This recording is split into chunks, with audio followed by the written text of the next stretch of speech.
So the crazy premise is, a chronic illness has improved my life drastically, and you too can turn sad or frustrating events in your life into a fruitful soil for a happier, healthier life. Let's start from the very beginning. When I was a teen, I was under a huge influence of diet culture. Like many girls of my age, I thought that the biggest lifetime achievement was having a snatched waist. And because I was so passionate about it and I put so much of my efforts into thinning myself down, I ended up with irritated bowel syndrome.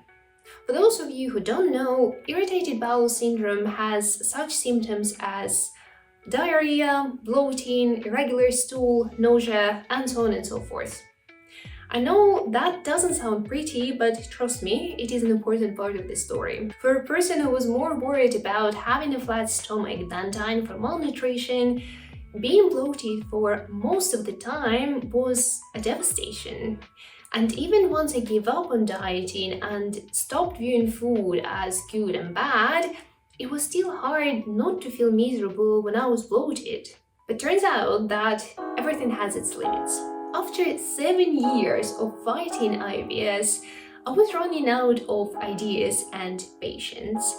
By that time, I have already tried FoodMap. FoodMap is essentially a diet that requires you to exclude different food groups for a while to test and see what you are allergic to, because IBS is essentially a form of allergy. So I tried that. I tried improving my sleep hygiene. I tried experimenting with different probiotics and prebiotics. I started exercising regularly, and still I was getting bloated. So I thought to myself, if I have to live with this thing for another 7 years, because it's such a long time, I want to make sure that at least I don't feel miserable because of it. That's when I decided to look for reasons for being genuinely grateful to IBS. Luckily, there were many. I already knew that people tend to change their habits for healthier ones as they grow older. So I decided to frame it for myself as if I were just starting earlier. I was telling myself that it's not at all that bad. I'm just starting earlier with this healthy lifestyle, which means that I will be able to reap the benefits of it much earlier as well. After that, I continued with my little story, and every time I would get the symptoms, I would remind myself of how much grateful I am for them, because they help me build healthy habits. I can already see the two questions you have on your mind. Is this it? And does it really work? And the answer to both of them is yes. Every time I got bloated, I would redirect my attention from being miserable to my identity as a healthy person instead. This helped me maintain discipline both when it comes to my diet and my workout routine. On top of that, this simple redirecting spared me of a lot of extra stress that I used to experience. These two together made my symptoms less severe, and now, 3 years later, I only experience them occasionally and I consider myself IBS free. What I did was a very basic reframing exercise.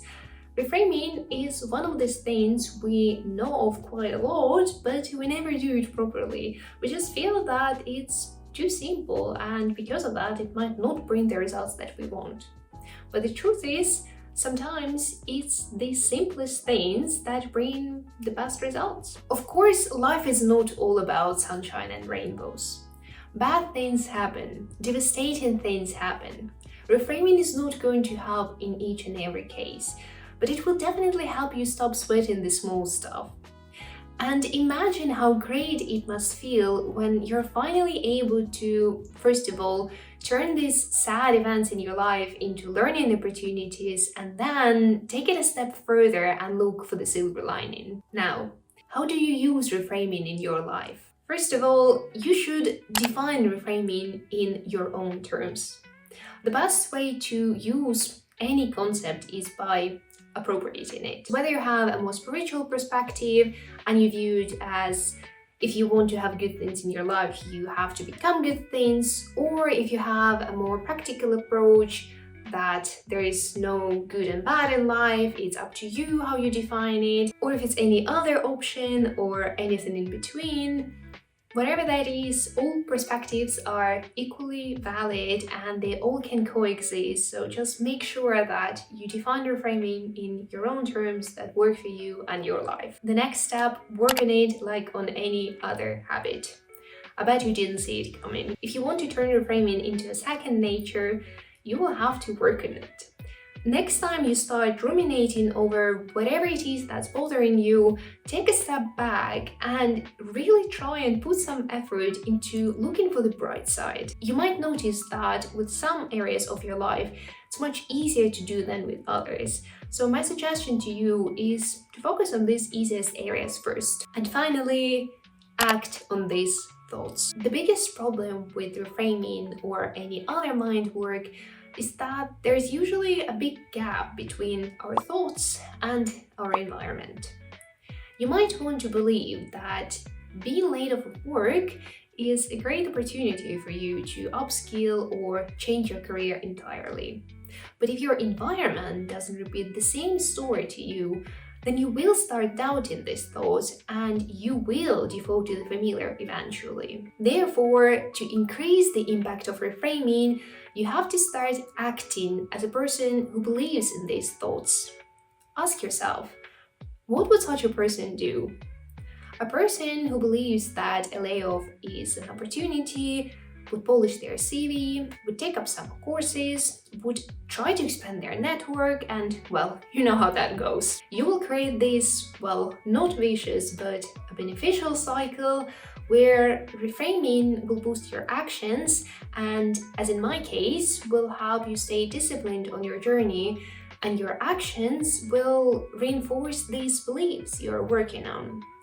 Eventually, this will help you turn this misfortune that happened to you into a beginning of a new life. And this is it.